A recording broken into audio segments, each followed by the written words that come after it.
We ain't baby oil close. Nah, you stupid. But yo, look, Puff is Nah. You working with Pac? Puff for 30 years. You saw Big before he passed? Yeah. Bro, so you're close. And Jack, what were you saying? In the documentary, there was insinuations of, that Diddy possibly had something to do with both Tupac and Biggie. And, Who's telling the story, right? You can skew People very close to the situation. but you can create any narrative. I look at the computer say, Floyd said, T.I. Nelly fuck 50. I'm like, what do you say for? Nelly your first baby mama, Melissa, then took your fiance. Say fuck that.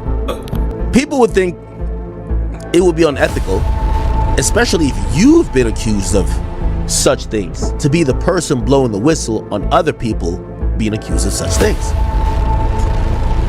50 don't give a okay? He don't give a He posted the Netflix thing. He said number 1 in 36 countries and 11 others still going up, okay? Now, here it is. 50 is now posted a picture, an edited picture of that. A picture that someone drew of Jay-Z. When 50 Cent unleashed his explosive documentary series centered on Sean Diddy Combs, it didn't just trend, it shook the streaming world to its core. Within hours, the series surged up the charts at a pace few could have predicted, reportedly outperforming global juggernauts like Stranger Things. Viewers tuned in for curiosity, nostalgia, or the promise of long-whispered revelations, but one thing was unmistakably clear. 50 Cent wasn't here to play it safe. He confronted narratives head-on, wielding precision, control, and unapologetic boldness. Just as the frenzy seemed to plateau, a fresh wave of speculation reignited the conversation. Rumors of a second season are gaining serious momentum, and insiders hint that the next chapter could be even more ambitious. Early chatter points to what fans are already calling the Jay-Z files, a development that, if realized, could become one of the most talked-about moments in modern hip-hop documentary history. And Jay-Z may not be the only heavyweight featured. Growing speculation suggests up to 7 high-profile figures could step into the spotlight next season, each defined by influence, legacy, unresolved controversies, and industry narratives that refuse to fade. If these rumors hold true, the cultural impact promises to be seismic. I think, and just to kind of like roll off of what 50 was saying, I did not believe that I did not believe that it was going to be this crazy, but he's been the biggest champion of it. And so I think the goal was, the original conversation that 50 and I had in sitting down and talking about it, in the wake of Cassie filing her lawsuit, which is when we kind of had our first conversation, right then, was understanding that there were a lot of rumors in the industry. There was a lot of talk about, some of this bad behavior. I think Cassie's lawsuit, the level of detail that, getting underneath the hood and seeing the level of detail that she brought forward was really a lot to digest. And I think that both 50 and I were really interested in the nuances of tackling a story like this, kind of understanding, where does the role of victim, begin and end versus being a perpetrator, and kind of understanding cycles of violence and these kind of reoccurring patterns, and just seeing how complex the story was, and that no one was really treating it like that. Everyone was just very focused on salacious headlines and with no context, and so I think for us, we wanted to put that care into the story. But they did characterize it as a hit piece in the very beginning, is because they didn't get a chance to watch it, when they were saying that. And then after they see it, you see everyone's changed their mind, and it becomes the number one dog. But also, someone calling it a hit piece was a statement from Diddy's team. So, I mean, what's your response to Diddy's team? Of course, they're going to probably have an opinion. And then what's your opinion on people that just say that you're petty? Are you petty? I accept that. I'll take that. I'll wear that. I'm fine. I have antics that I've become comfortable with on social media because of the usage of social media. That's just that. You know what I mean? But when they look at, they'll say, me deciding to go on ABC is petty. The morning show is the biggest show.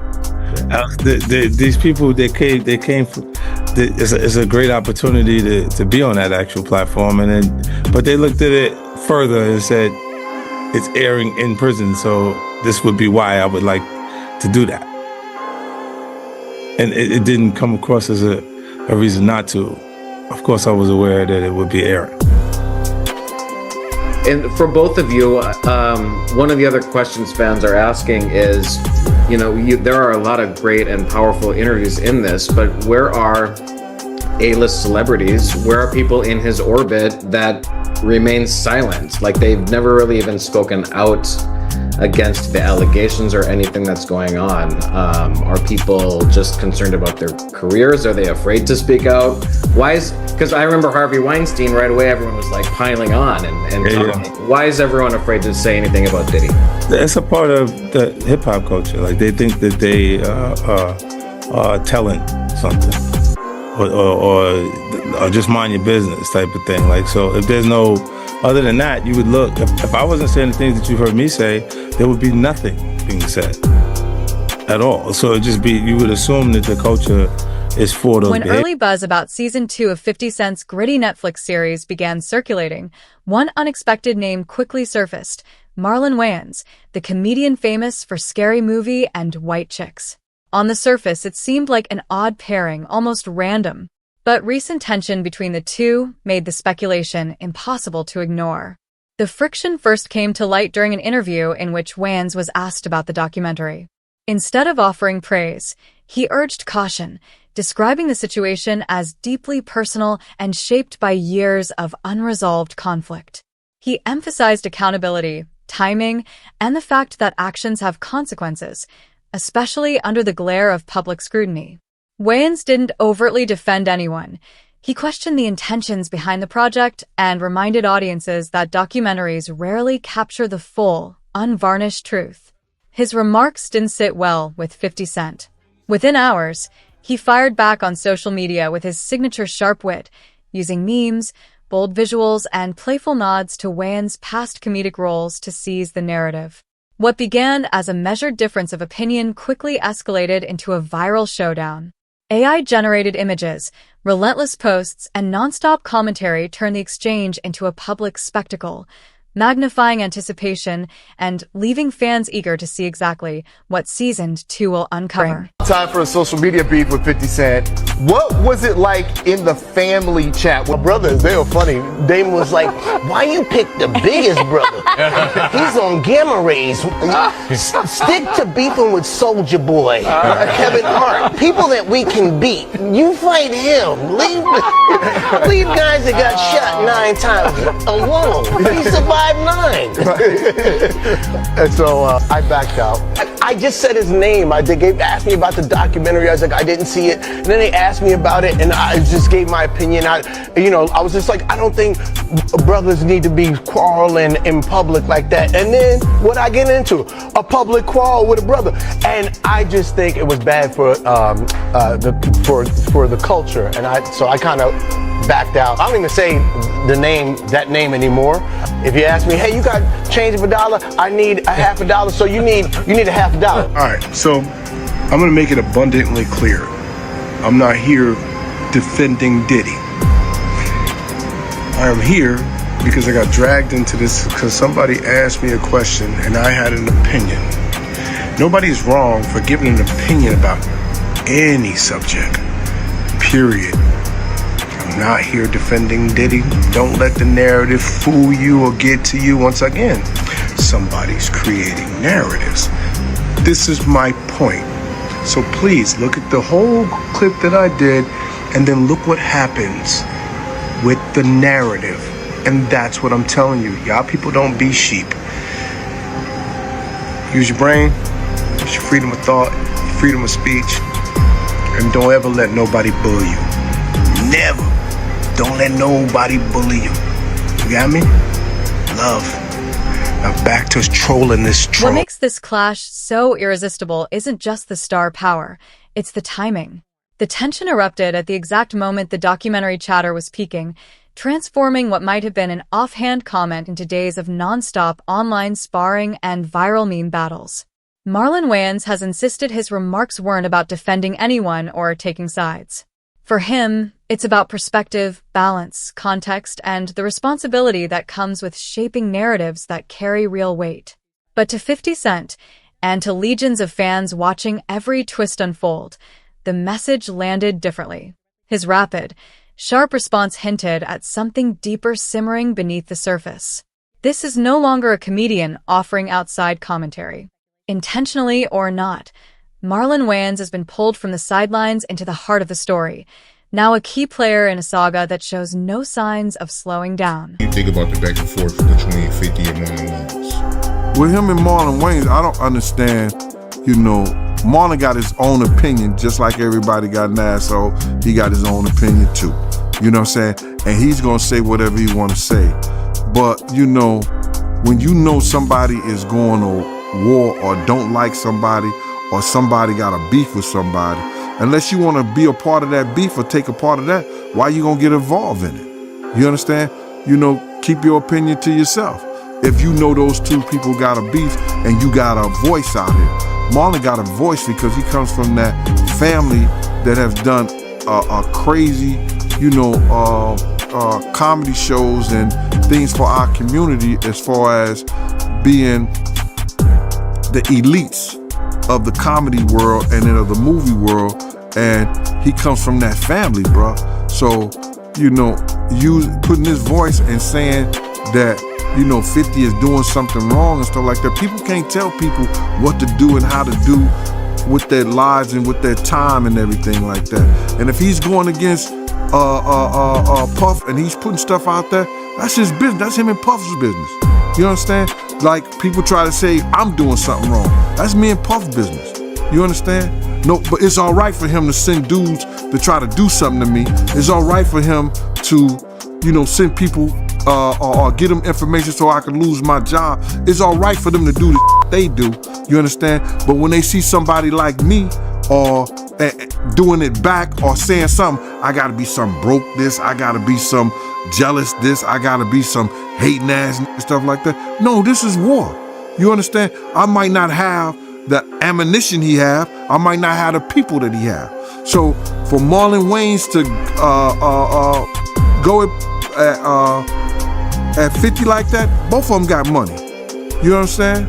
Both of them got, their own peace of mind. You know what I'm saying? But for Marlon to put out a clip that is an AI generated clip against 50, that's something whole different, bro.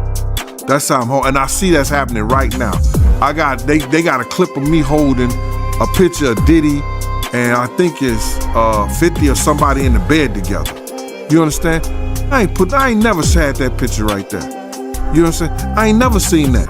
That's a lie. But they're allowing that like that to come on the internet. You know what I'm saying? They're allowing people, to cut and paste and put stuff out there and make people seem like, they are some kind of fanoid, some homosexual ass whatever. And I know you can't say that on a thing, but that's what it is, bro. And I just hate that they are allowed and they can't be sued for doing stuff like that, man. And that's what, if you're gonna do anything, you should be able to sue somebody to be doing stuff like that. For him to put 50 in the hot tub with Puff or get that picture when he knows it's an AI generated picture, that was low. That was real low. But he said, so since 50 trolling, I'm a troll. So have that same energy when you see that man. Keep trolling when you see that man. And that's what I gotta say about that one. My whole thing about it is, bro, people going around saying, but Diddy's in jail. And him being in jail don't bring back none of the people that died, not only on his watch, on his making. It don't bring back big. You know what I'm saying? I heard one journalist talk about Suge Knight is the one who, big and set big up and everything like that. So let me ask you something. Suge Knight was working in accordance with Puff to get big out of California. He was working with Puff to keep Big from going to London? Suge Knight was working with Puff to do that? I don't think so. I heard Puff tell Kirk Burroughs on that Thursday, yo, Big ain't going nowhere. You could go by yourself, but Big ain't going nowhere. You know what? When you look at things and you see things, you know that facts will change your feelings. Next in the spotlight is Jay-Z, and honestly, his presence almost feels inevitable. After 50 Cent's groundbreaking dive into the power plays of the music industry, fans naturally expected one name to emerge after Diddy: Jay-Z. Their decades-long history is a complex tapestry of collaborations, subtle rivalries, and quiet competition, a dynamic that has never fully faded. Now, fueled by the momentum 50 Cent has built with his hard-hitting docuseries, speculation is mounting that Jay-Z could be the next headline story, commanding the public's attention. If it comes to pass, it promises another heavyweight narrative, drawing audiences even deeper into the intricate web of hip-hop power, influence, and the untold stories that shape the culture. Your point of view, was they really friends or not? How close was Diddy and Jay-Z?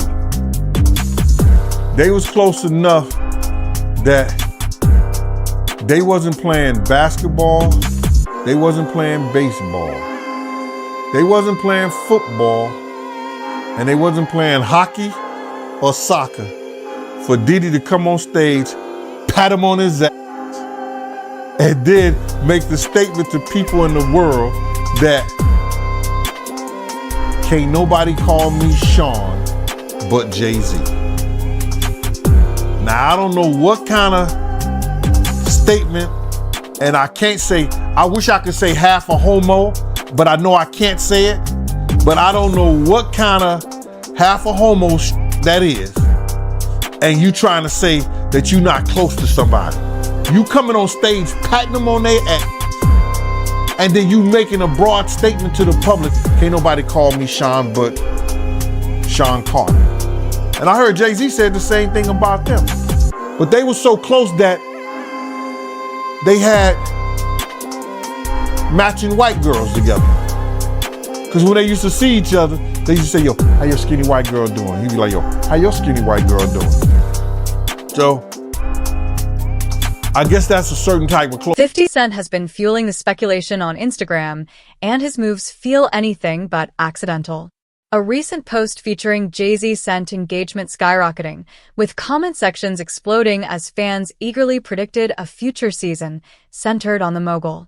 Instead of quieting the chatter, 50 Cent leaned in, liking multiple comments that stoked the rumors and subtly intensified the buzz. Considering Jay-Z's immense influence, decades-long career, and sprawling business empire, the prospect of a docuseries exploring his legacy, partnerships, and industry connections, especially his long-standing ties to Diddy, is enough to keep audiences glued. Jay-Z's continued silence has only fanned the flames, and while nothing has been officially confirmed, the online momentum has reached a point where many fans now see his involvement as all but inevitable. Now, a lot of people think it's unethical for a rapper to be blowing the whistle on another rapper, given the fact that many rappers do the same things. Now, maybe not Diddy things, but like, you know, I keep telling you, I know many rappers who they do domestically assault their women. They have put their hands on their woman. They have beat their woman before. They have a domestic case.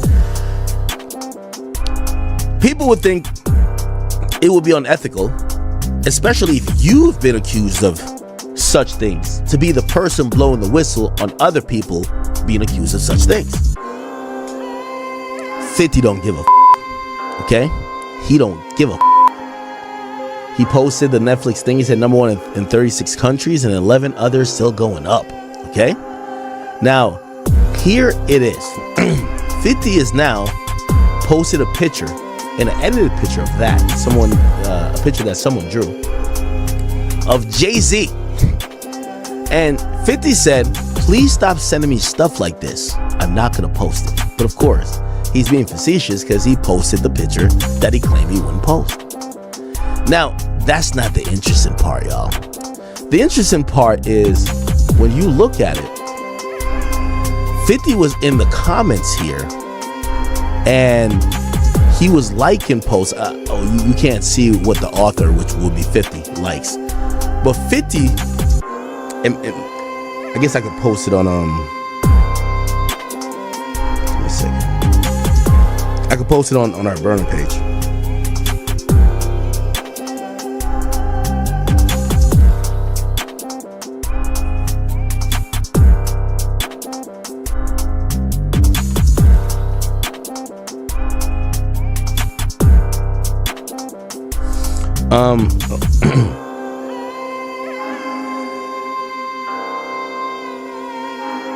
Wait, what?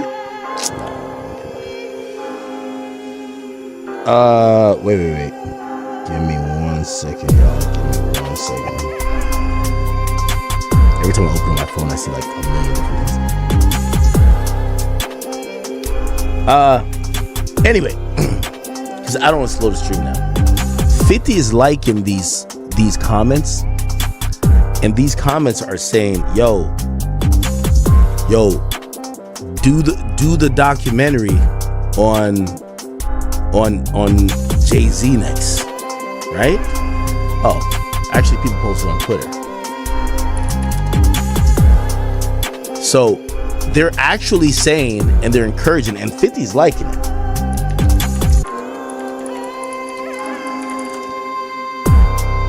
Here we go. It's a 50 Cent liking a comments hinting Jay-Z's next. Somebody says, my only question. He's next, isn't he? 50 liked it. Okay. Another name steadily gaining traction for season 2 is Rick Ross. And this is far from idle speculation. The rivalry between 50 Cent and Rick Ross carries real history, stretching back nearly 2 decades to become one of hip-hop's most infamous and enduring feuds. It began in the late 2000s, when lyrics perceived as subtle shots triggered a furious response from 50 Cent through sharp, targeted diss tracks. What followed was years of lyrical sparring, media digs, and relentless online friction, eventually spilling into legal disputes, personal accusations, and digital taunts that fans still reference today. And the tension hasn't cooled. As recently as March 2025, 50 Cent reignited the feud by mocking Ross' role on the Millennium Tour and questioning his drawing power, a move that drew pointed public criticism in return.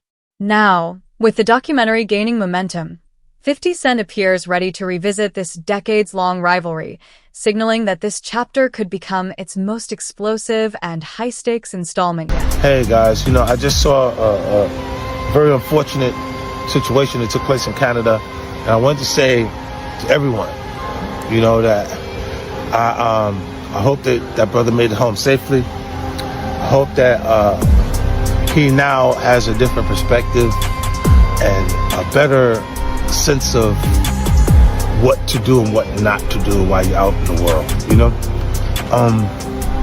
That part where the young guy went he did this little move and shit and got knocked the fuck out, right there.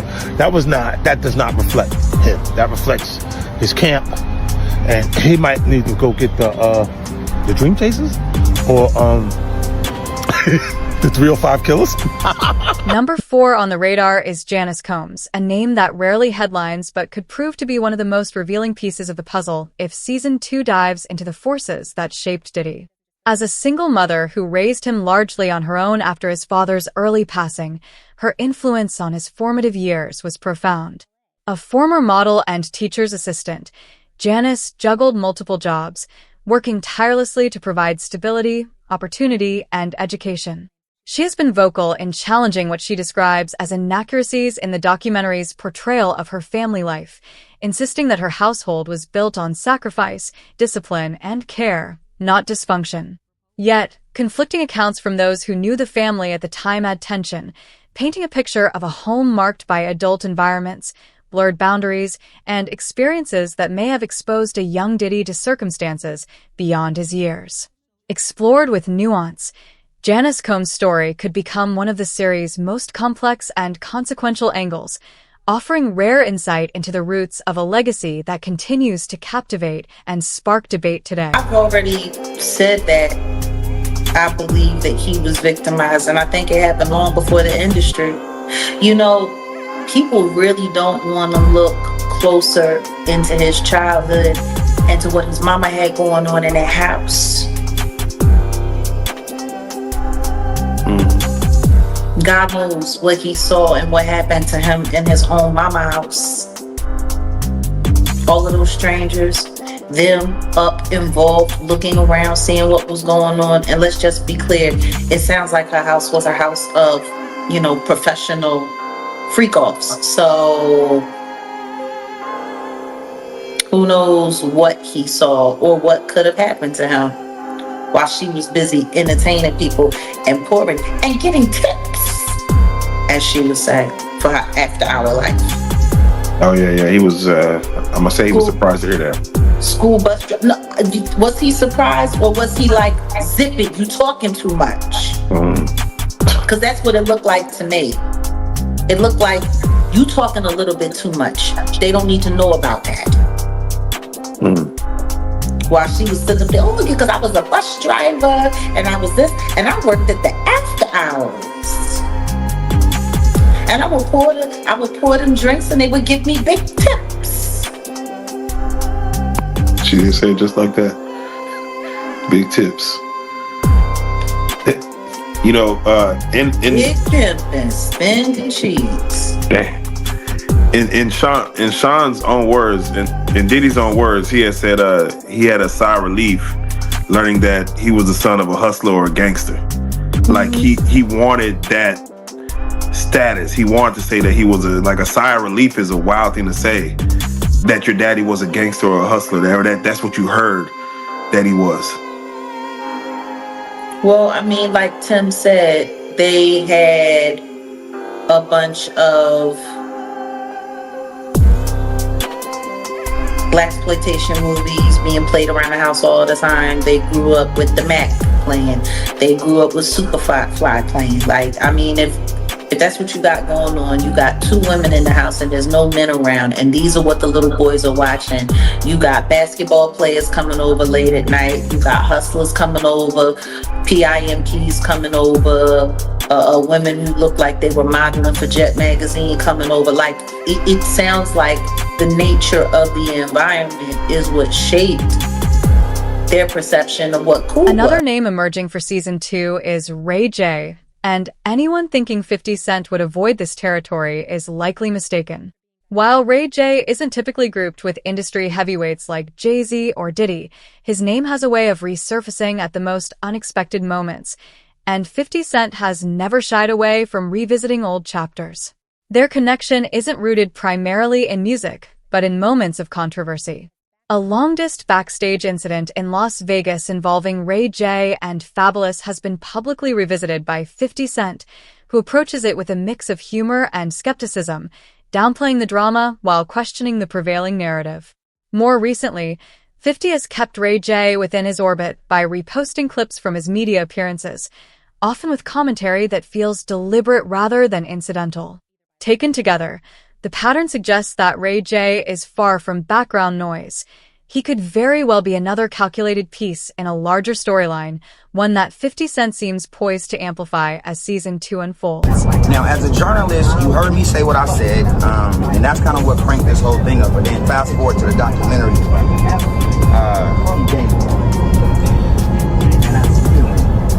Saying that they was getting their ass taken, bro. Multiple times. Kept partying. Owe you some money? I mean, you know. Yo, what the f is going on in this world, bro? Said I woke up with females in the bed.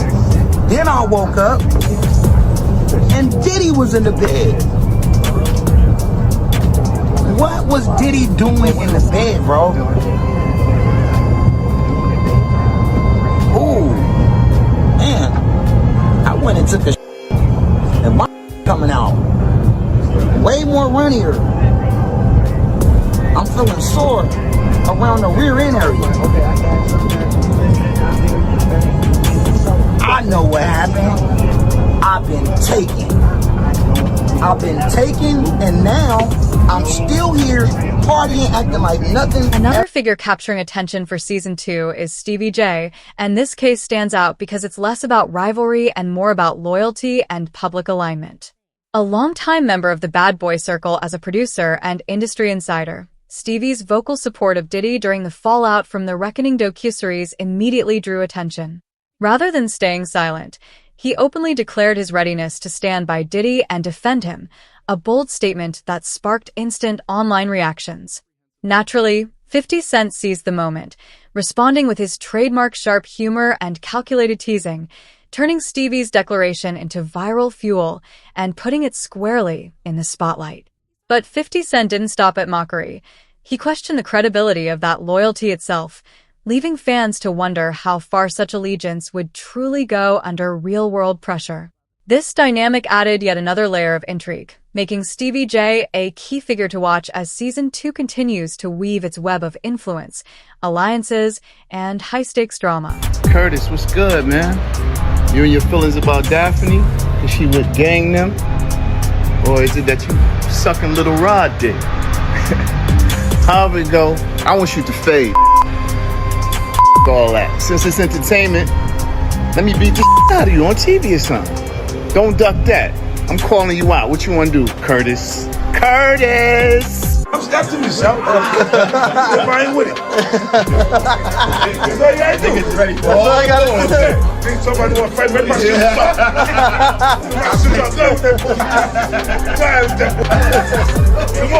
I hope you get past the security. He questioned where that loyalty truly stood, probing whether the emotions driving the situation were genuine or influenced by outside alliances.